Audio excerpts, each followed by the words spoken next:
Hello, everyone. Thank you so much for joining us for today's WESIS webinar. My name is Morgan Garland. I am the Operations Manager with Women in Cybersecurity. And with me, I have Kasturi from Adobe, who's going to be leading our webinar. Before we get started, though, I want to give you an overview of the WESIS organization for those of you who are not familiar with us. We often go by our acronym WESIS, as in We Sisters, because that is exactly what we are. We are a global cyber sisterhood. WESIS is a 501c nonprofit with a global reach dedicated to bringing together women in cybersecurity from academia, research, and industry with a mission to recruit, retain, and advance women in cybersecurity. We have over 11,000 members in over 100 countries. We have over 350 student chapters, 69 professional affiliates all around the world. We offer a variety of different initiatives and skills development training programs for all career levels. Some of our initiatives include our monthly newsletter, our virtual career fairs and conferences. We have our webinar series, and then our job board is available 24/7 year-round for our strategic partners to share their jobs with our members. And again, we have all career level programs and initiatives available, both technical and non-technical.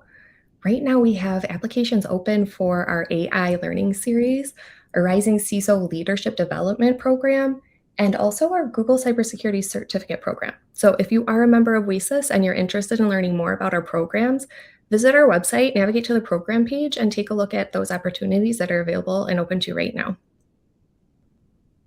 And we owe all of our wonderful programming and initiatives to our strategic partners, our Tier 1 partners being Akamai, Amazon, Bloomberg, Cisco, Ford, Google, Lockheed Martin, Palo Alto Networks, and SentinelOne.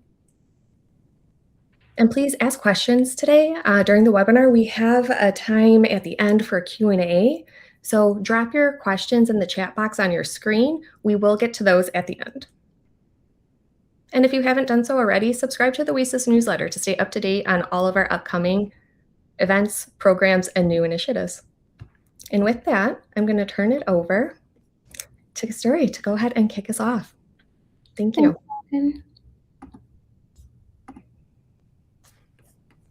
All right, so today's topic is from data to defense. And before I talk a bit about myself, I would like to dig deep into today's agenda. And we start today with the intelligence gap, right? Why security today is a lot more reactive and less proactive. We then will talk about the types of threat intelligence that there are, the intelligence lifecycle, and how you manage every phase within that lifecycle, and also a bit about building the foundations of a threat intelligence program and what are the 4 practical workflows that can help you get kickstarted with it, and how do you go about the implementation of that. And lastly, we'll talk a bit about measuring impact and roadmap for the threat intelligence program. A bit about myself. My name is Kasturi Dalvi. I am a senior cyber threat researcher at Adobe. I have been in this industry for over 10 years now. I started my career as a security architecture intern with Autodesk. I then moved to a company called Informatica, which is now acquired by Salesforce. I started there as a cloud security engineer. This was right out of grad school, and I worked there for over 5 years, built out the cloud security program there, primarily working with CSPM, vulnerability management, container security. And 4 years ago, I moved to Adobe as a cloud security researcher. And currently, I am working within the threat intelligence function here at Adobe. And today's webinar is going to be a lot about the insights that I've learned while I am in this role at threat intelligence. And my goal for you is to walk away with a mental framework of what threat intelligence should look like, what a mature operational threat intelligence program can bring to your organization, and how you can get started with it. So yeah, let's just dive deep into the content. We have a lot of ground to cover, and starting with the intelligence gap, why reactive security is no longer helping us, right? And these 3 numbers can tell a very compelling picture. So currently, the average time to detect a breach is 197 days. So there is a possibility that by the time your organization is made aware of a breach, the adversary has already been in your environment for over 6 months. It will take another 69 days to contain this. So you're looking at a total exposure of about 8 months. And the most frustrating aspect of this is that 80% of these attacks leverage known and documented techniques. These are not 0 days. This is something that could have easily been foreseen if you had the right kind of data with the right kind of attribution at your disposal.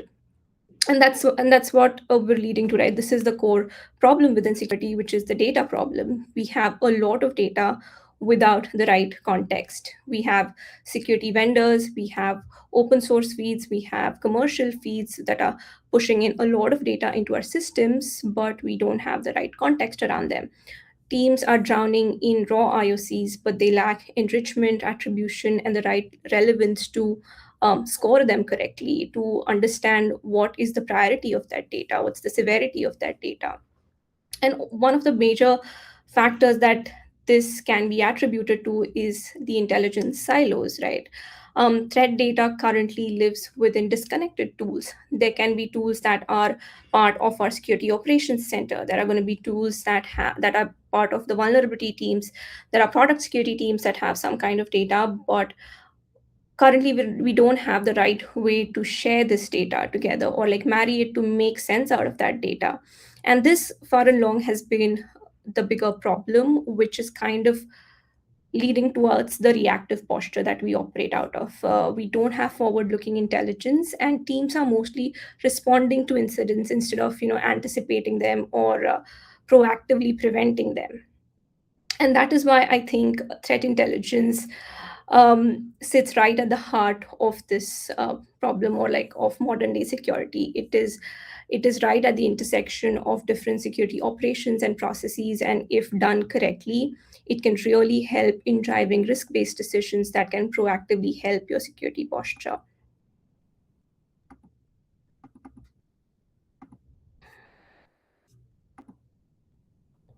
All right, moving on to the types of threat intelligence. So, when you talk of threat intelligence, not many people know that there are multiple categories to it. And all these categories can be thought of as data types, starting with the very first data type, which is strategic. Then we have operational, we have tactical, and technical.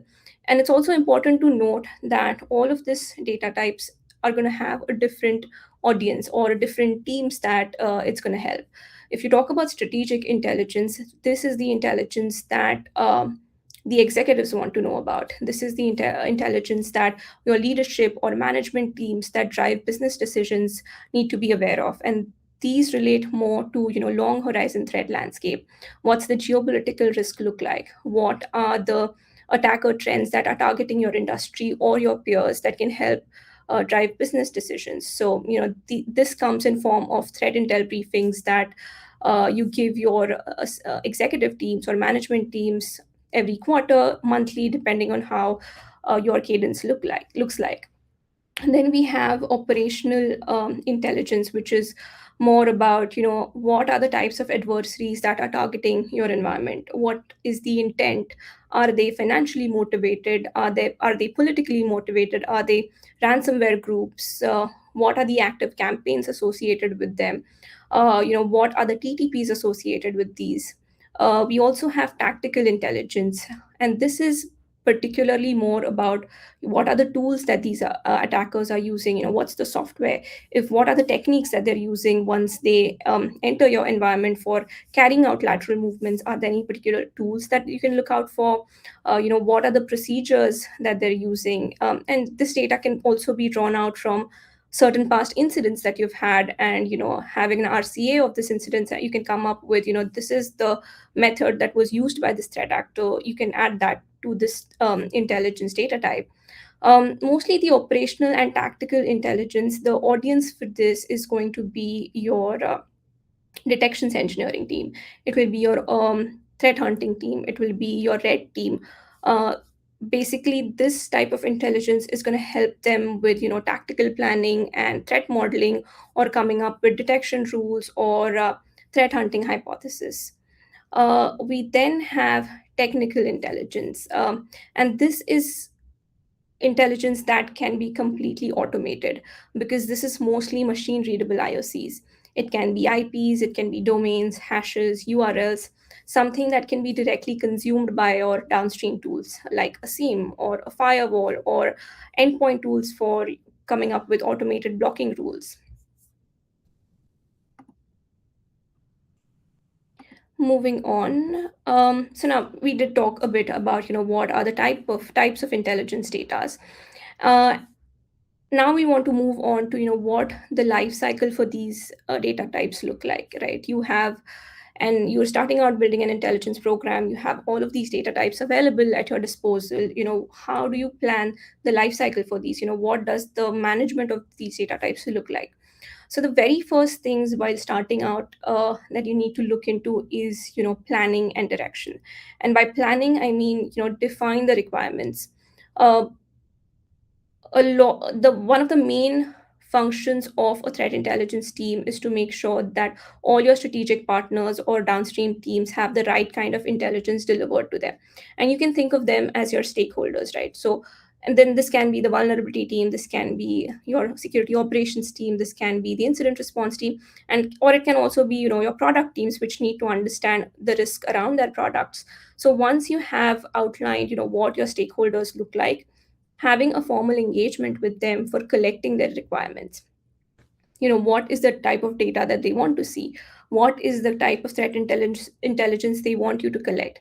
And it's also important to understand what is the delivery mechanism that they want for this data to be delivered to them.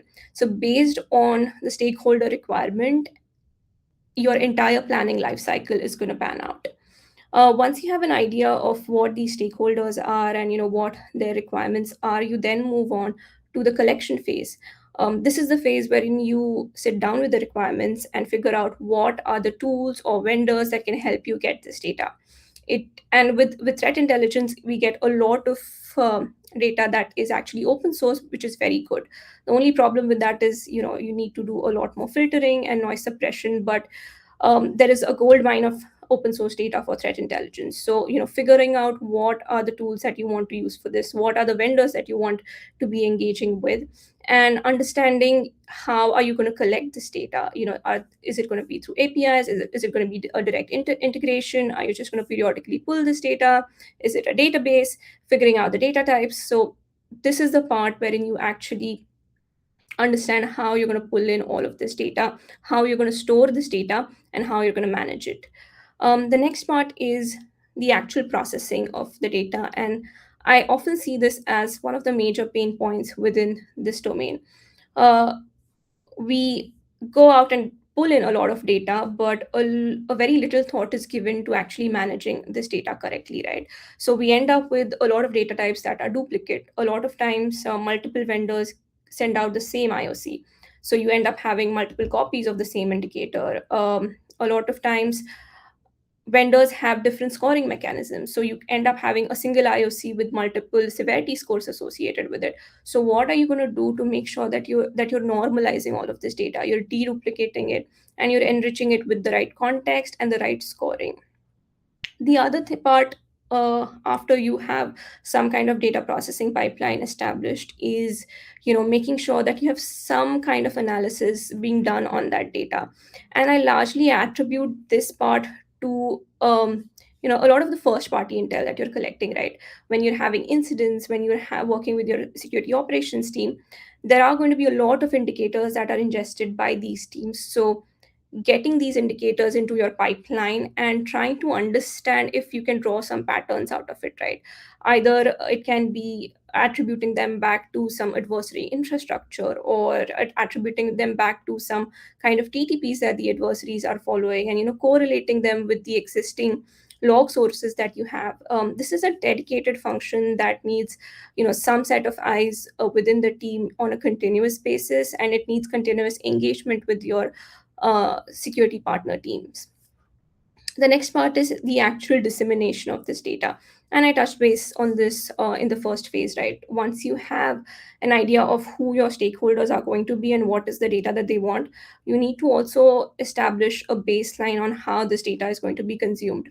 If they want an integration with a data lake where this data is going to be delivered to, or if they want access through APIs, or if you're using any kind of threat intelligence platform, do they want a direct integration with that platform? So understanding how these requirements span out and how you're going to deliver this data to them. And lastly, it's feedback, right?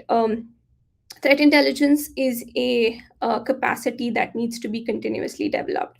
There's no one size fits all. There are going to be different feedback mechanisms. There are going to be different feedbacks that will come to you through different teams, because you are catering to multiple stakeholders that operate within different fields of security. So making sure that you're taking the feedback and you're incorporating them within the intelligence lifecycle, and that's going to really help to take you to the next level in maturity.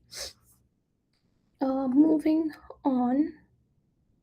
So yeah, while so now I think we have an idea of what these intelligence data types looks like, what the life cycle management for this for these look like. I do want to touch base on 4 operational workflows, or like practical workflows that can actually help you get started in terms of working with this data. So if you are if you're building out this function, what are the things that you can start out with which will give you maximum values? And these are some practical scenarios that can really help you get some actionable results.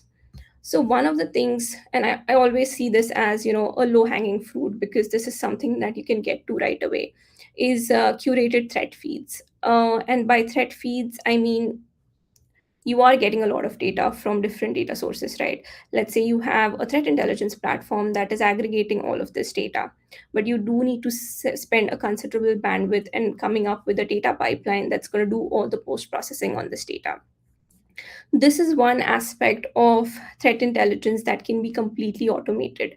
Think of it as a data pipeline. You are pulling data from multiple sources. You have a data pipeline that is doing all the post processing on this data. And then you have this pipeline integrated with multiple stakeholder workflows. It can be within security, it can be with product teams. The data types that are being used here are going to be entirely technical. These are going to be domains, IPs, URLs, file hashes, any kind of C2 infrastructures. And the downstream stakeholders for this data pipeline will largely depend on the kind of organization you are. Let's say you are a B2C organization wherein you have a lot of customers signing up into your products. One of the prevalent attack vector or threats that we see is users signing up with malicious intent, or intent to abuse, or intent to carry out fraudulent transactions. So a good workflow here is to have these threat feeds integrated with your sign in or sign up logic. If you see a bad actor trying to sign in, it can be through an email address that has been flagged as malicious by certain vendors, or it can be an IP address that is malicious. Once you see this users trying to sign up, if you have this integration with your threat feeds, you can eventually kick in a process that tries to do additional vetting for that user. If it's a known malicious, you can comfortably say that I am blocking this sign up because this has been flagged as a severely malicious actor by X vendor. Or our threat feeds have this scoring mechanism that categorizes this actor as a known malicious, and we're not going to go ahead with this sign up. If there is an IP address that has been associated with certain threat actor infrastructure, you can again try and increase the complexity of sign up, right? You can say you can add additional captcha if required. If you can introduce an additional layer of MFA in that process. So doing this at the time of the sign in and sign up workflow can considerably help reduce the risk for your products by eliminating bad actors right at the beginning. Another example that I can think of for these threat feeds, or like integrating with these threat feeds, is if at all you have AI products that are being developed by your organizations. We do a lot of web scraping for training these ML models, right? One of the attack vectors that we see is that if an ML model goes and scrapes a domain or a website that is associated with a threat actor or is known malicious, it can lead to indirect prompt injection attacks. It can lead to data poisoning, which can severely affect the quality of your data model. So in that case, having these threat feeds integrated with your platform teams or like platform operations team to say that, any of our models are not going to scan these malicious websites or domains, having that kind of additional filtering built into the platforms. So there can be multiple use cases wherein you can directly plug in these threat feeds to within your stakeholders or your product teams to create like an automated end-to-end workflow.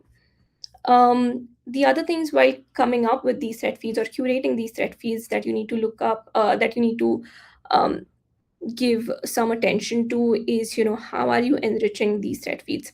Yes, you're doing a lot of processing around them, you're making sure that there are no duplicates, they're normalized, but what is the additional data that is coming with these, right? A lot of times we see that for particularly for technical indicators like an IP or domain, they come along as a single entity. There is not a lot of attribution associated with it.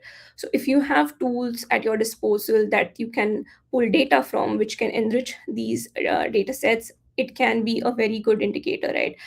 Including passive DNS records, including who is records or the geological location, or malware sandbox verdicts, having some kind of active attribution or associating confidence levels on every indicator can really help enrich the data with additional context, such that if this data comes to your SOC team, they already have all the information they need to act upon it.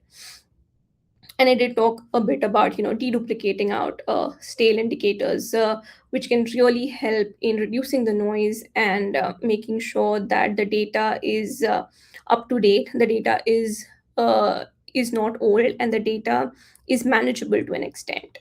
And the last is again flexible delivery. This again I touched based upon. So coming up with these data pipelines that can be automated, that can be plugged into your different workflows, can be something that you can get away right you can right away get to it if you're starting to build out a program. And this can be done through all of the open source intelligence as well. You do not necessarily need you need a vendor or a commercial product to do this. The second workflow that I'd like to talk about is intelligence driven vulnerability management. And the goal here is to prioritize vulnerabilities based on real exploitation evidence and not just raw CVSS scores. And this is something that you need to do in collaboration with your vulnerability team or your product teams that are looking at vulnerabilities. Instead of creating tickets that give just the CVSS score, you can tap into threat intelligence to look for additional exploitability signals. And these can be if there is a public exploit code available, if there is active scanning in the wild, if there is any kind of proof of concept that has been published, if you see dark web chatter or discussion around a particular product, if there has been a targeted campaign activity. Once you have these exploitability signals and you're able to attach them to an existing CVE ticket, it can really help the vulnerability teams prioritize these CVEs. Because if you think of it from their perspective, if there are 10 tickets that have the CVSS score of 9, how do you drive remediation, right? How do you prioritize remediation? How do you know which CVE needs to be prioritized over the other if the scores are same on everything? So this is where you can add a unique perspective or a threat intelligence perspective, which can help with risk-based prioritization, right? And it can also help with reducing the patch backlog, because now you're filtering actively exploited CVEs and not just looking at CVSS scores. So there is a lot of value in driving risk-based decisions that are backed by threat intelligence.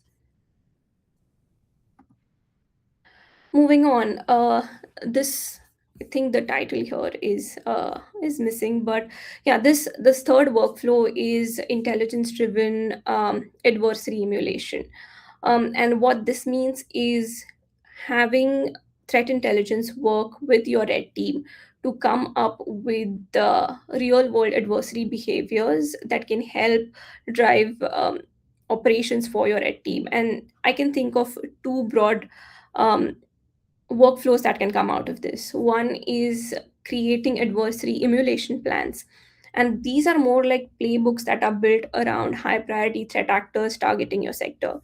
You can add initial access vectors that are sourced directly from recent threat intelligence, or you can have TTP chains mapped to real observed campaigns. You can also have payloads and tooling observed in the wild and not just synthetic simulations. If you have data around lateral movement behaviors for certain adversaries, you can also include those in these adversary emulation plans. The next exercise that you can do, or like a next workflow that you can have for this, is campaign based exercises, right, wherein you can create exercises based on active, ongoing, real world campaigns. You can simulate scenarios like credential harvesting or phishing kits or account takeovers, and you can also test all your defensive controls against the exploits in the wild. Um, the advantage of doing this in conjunction with threat intelligence is that you are actually only focusing on adversaries that are known to target you, and you're just not looking at random simulations.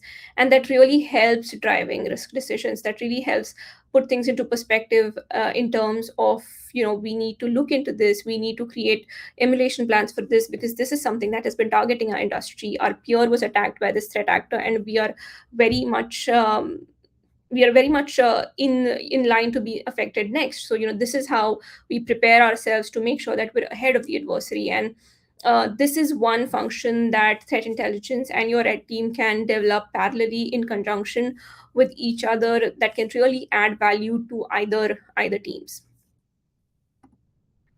And the last workflow that I want to talk about is dark web monitoring. Again, this is something that needs a lot of manual intervention, and it cannot be directly automated, primarily because it is really hard to get access to these dark web forums, right? It's particularly easy if you have some kind of commercial threat intelligence platforms, because these platforms do have access to these forums, right? They have personas that are part of these forums, and they can relay information back to you. The primary use case for this workflow is to make sure that you are getting early warnings by surfacing adversary interests before the abuse actually escalates. In terms of what you can actually do in terms of monitoring the dark web is, set up product focus market monitoring. Basically track product names or code leaks or database dumps for your products, and see if there are any kind of discussions happening on these forums for vulnerabilities or bypasses. The next thing that you can look for is leaked data for your organizations. A lot of times we see, particularly in case of ransomware attacks, is that these adversary, before going public, release this data on these dark web forums.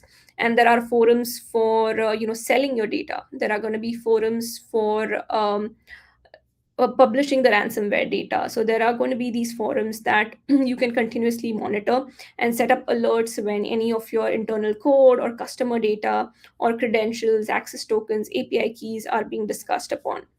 And you can get ahead of the adversary before they go public with this data, and it buys you some time to actually work on a remediation plan. And I think this is also a muscle that you need to develop over time, because one of the experiences that I've had navigating data on the dark web is that a lot of time it's noise. So you need to also develop an eye of filtering out the noise from what can be an actual lead, and there it's going to be a trial and error process. So this is something that I think you can get to when you have a lot more maturity in the program, because it does need some training. It does need some experience to go through this, and bring it to a capacity where it actually becomes actionable.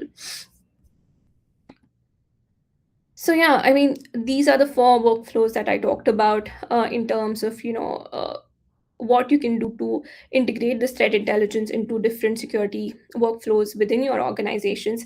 And this is how they all map back to the intelligence taxonomy. So initially I talked about how there is strategic, operational, tactical, and technical intelligence. And then I talked about what these workflows are, and this is how they map back to this taxonomy. So if you think about the curated threat feeds that I mentioned, that is going to be the technical data, or like technical intelligence.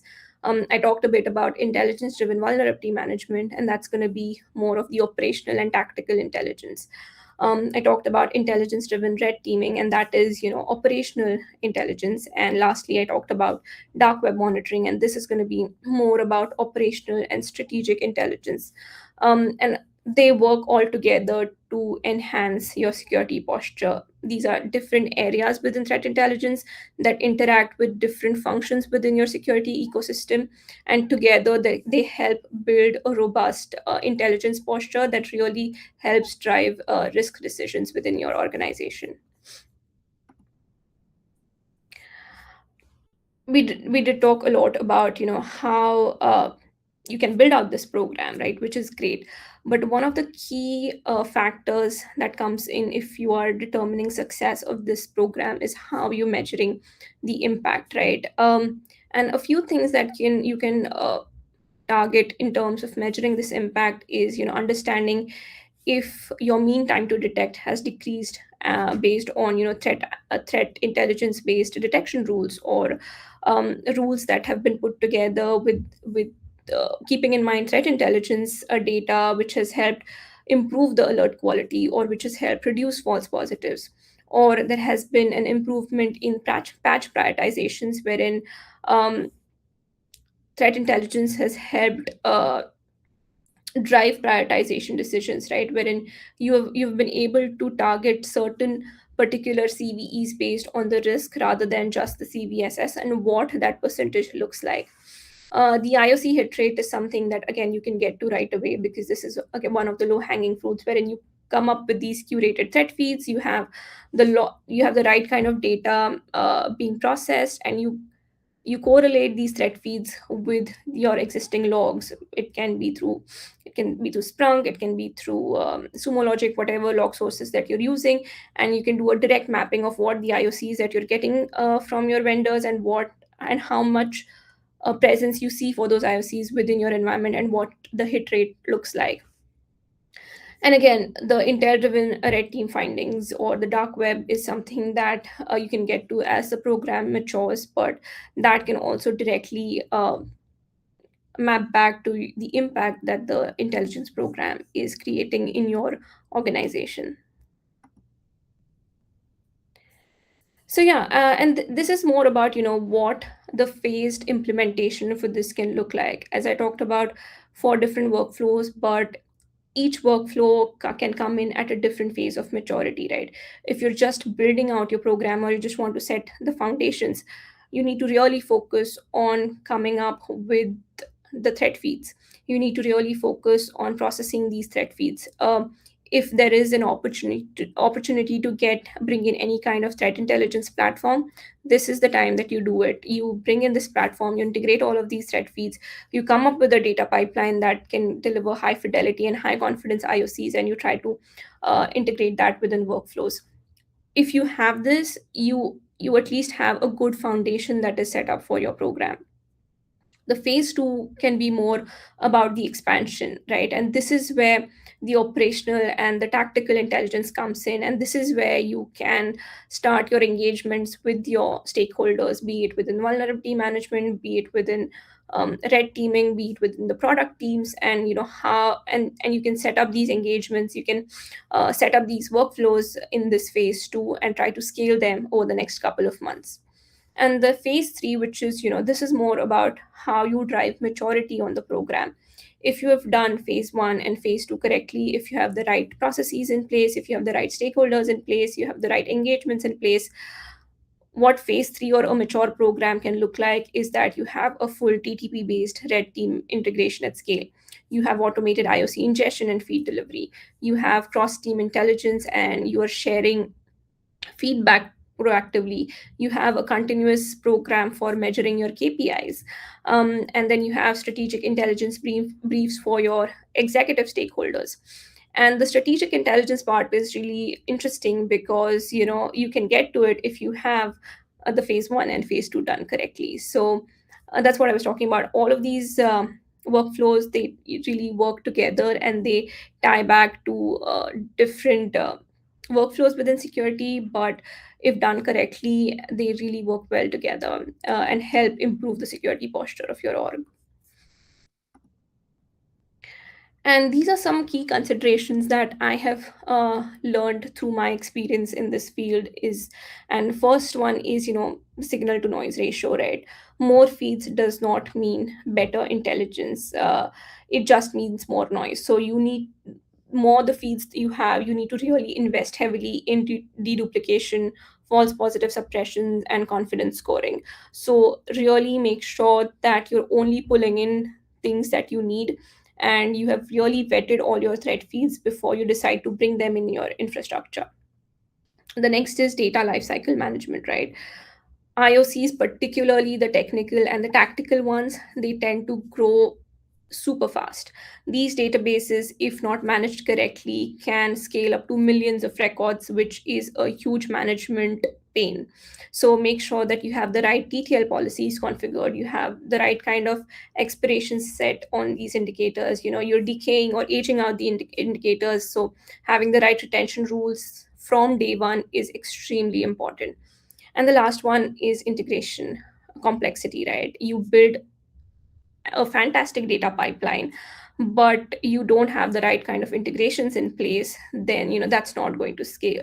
Your APIs need to handle high query volume with very low latency, and any kind of outages in this pipeline is going to block your downstream detections or workflows. So that is something that you really need to account for while you're building this out.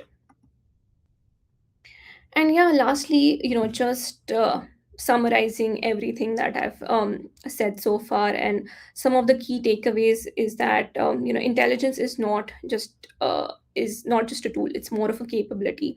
And a successful intelligence programs requires the right kind of people, processes, and platforms to come together and work in conjunction. It's not just a feed subscription or a third party vendor that can do it for you. Um, this is going to be a strategic effort with all your strategic partners involved. And the most important thing is, you need to start with making the right decisions rather than just focusing on data. You need to define what your teams need. You need to make decisions also on sourcing the right kind of intelligence that can help enable specific decisions. And it's also important that once you have this data, you're also operationalizing it, right? Having data, if it's not actionable, means nothing. So make sure that you are able to operationalize it, and making it actionable in terms of be it in embedding that into detections, embedding that into vulnerability management, or embedding that into product workflows. As long as that data is operational, it is actionable. And the last two ones, right, is that you need to keep on measuring the impact. You need to make sure that you're taking the right feedback, you're fine tuning all your policies, you are making sure that the data is handled appropriately. And if you do all of this correctly, that's what going to help you from moving to more of a reactive to a proactive stage within your security lifecycle. So yeah, that's all for today. And I think I'm open for any questions that the group may have.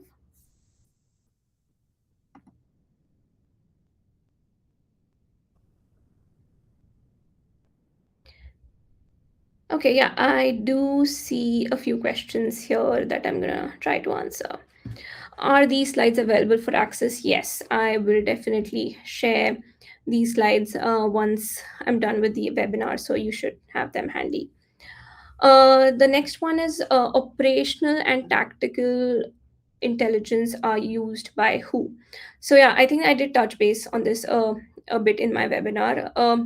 Operational and tactical intelligence are mostly the ones wherein you talk about adversary intent. You talk about adversary TTPs and procedures, right? So your threat hunting team, your detections engineering team, or your red team are going to be the primary stakeholders for these type of intelligence. Think about it. If you have an adversary, or if you have a nation state actor that you're tracking, the tactical intelligence that comes with it is, what is its motivation, what are the tools that this actor is using, what are the procedures that this actor is following, what has been its past mo that it has used for attacking organizations. All of this data is tactical intelligence. You take this data and you give it to your threat hunting team and ask them to hunt for these TTPs within our environment. You take this data, you work with the red team and ask them to put together an adversary emulation plan that can emulate the tactics. And once you have these processes in place that can help you that can give you an added advantage of being ahead of the adversary. I hope that answers the question. uh, what types of tools or procedures are used for normalizing the collected data, ensuring no duplication exists? So the answer here is, if you have a threat intelligence platform, which is a commercial one, a lot of times these platforms have these capabilities natively. They have certain playbooks or automations that you can use. But if that is not the case, then you need to come up with these automations on your own, and it can be as simple as a Python script that can look for duplicates, or a Python script that is looking for timestamps on the indicators to make sure that they're aging out depending on the time. So the answer is, it can either be through automation or it can be through a native threat intelligence capabilities of your security vendor. For early career cybersecurity professionals, which threat intelligence skills or workflow development would you recommend that we focus on? Yeah, this is an interesting one. Uh, I think if you are stepping into threat intelligence, one of the things that you really need to understand is the different types of threat intelligence, and how they work together with different security teams. One of the things that really helped me is actually just going through security blogs or following security podcasts that talk about these actors. So if you are somebody who's just starting out, I would highly recommend keep uh, keep being on top of the security trends, being on top of threat actors in the industry. If it's a particular industry that you're operating out of, make a list of what are the adversaries that are targeting your industry. Go and try to find out what are the TTPs of these adversaries, and that can lead you to multiple avenues of getting more information.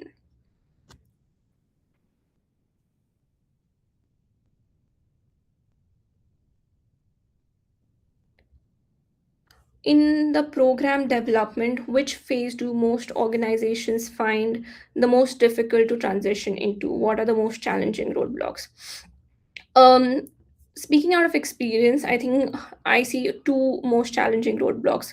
One is having the right kind of stakeholders work with you, and this requires some kind of security marketing that needs to come into play. That when you're meeting these stakeholders and you're trying to make them understand the value this threat intelligence that can bring into their workflows, right? So making sure there is the right stakeholder alignment is one of the biggest roadblocks to actually starting out a program, because unless you have teams that are consuming your intelligence and making it actionable, the intelligence means nothing, right? You need to have avenues that can help operationalize that. So that's one of the biggest roadblocks that needs to be addressed right away. And the second one is data. The biggest problem with intelligence teams right now is that they have a lot of data and that is not being managed correctly. And I touched base upon it in terms of having a lot of these indicators, which are not expired, which are not normalized, which are not duplicates, can lead to a point wherein you have just millions of indicators in your system, and just not enough bandwidth to deal with them. So data management and stakeholder management are one of the biggest roadblocks.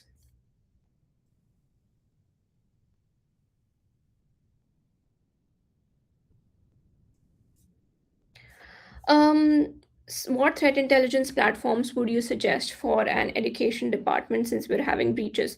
A lot of these threat intelligence platforms are commercial ones, which come with a huge price tag. So I'm not sure if what that looks like for you. But if you want something that is open source, source, then MISP is a good open source threat intelligence platform that you can use. This is a platform that aggregates threat feeds from multiple vendors, multiple sources, multiple government agencies, and then you can actively query this platform for any threat intelligence data. So it does require a bit of management and experience, but if it's something open source that you're looking for, then MISP is a very good one.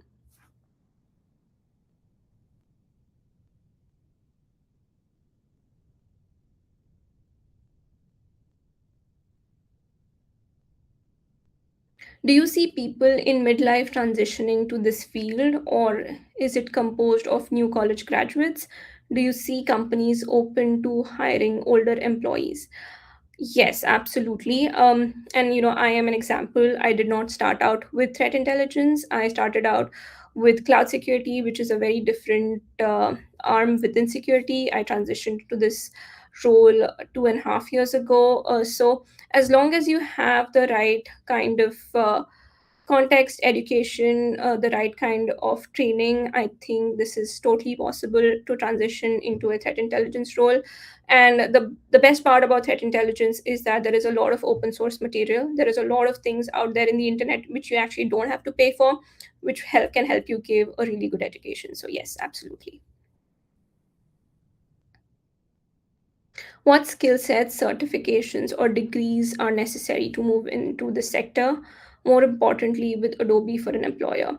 If you're talking particularly about threat intelligence, I would say there is no one size fits all because it is a field that intersects with a lot of different areas. So while there are some certifications like SANS that you can take, but they tend to be on the uh, costlier side, right? So I would suggest just making sure that you are just aware of what's happening within the security. And out of experience, I have done a couple of trainings, but a lot of my knowledge that I use on a day-to-day basis did not come from those.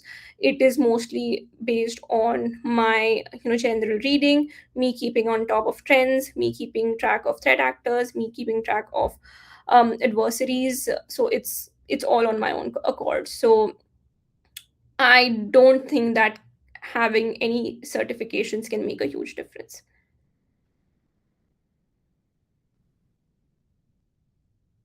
As a student trying to move into SOC and threat detection roles, what's one skill you think most applicants are missing when they enter the industry? That's an interesting one. I think particularly if you are looking at SOC or threat detection types of roles, right? Understanding adversary intent is really important rather than just looking at what the adversary is doing. Maybe also focusing on why is it that they're doing it is can help you get ahead, particularly with threat detection, right? Because that requires you to actually hunt for these adversaries in your environment, so you need to think like them. So developing that adversary mindset is extremely important if you're trying to get into a role that is basically hunting for them. So yeah, if that's something that I think is missing a lot. All right, I think that's all the questions that we have here. And thank you for being such a great audience. The questions were lovely, and yeah, I will drop in my LinkedIn URL in the announcements. So in case you want to connect with me, yeah, feel free to reach out with any more questions that you might have. And if there is anything I can help you with, I'll be happy to. Thank you so much.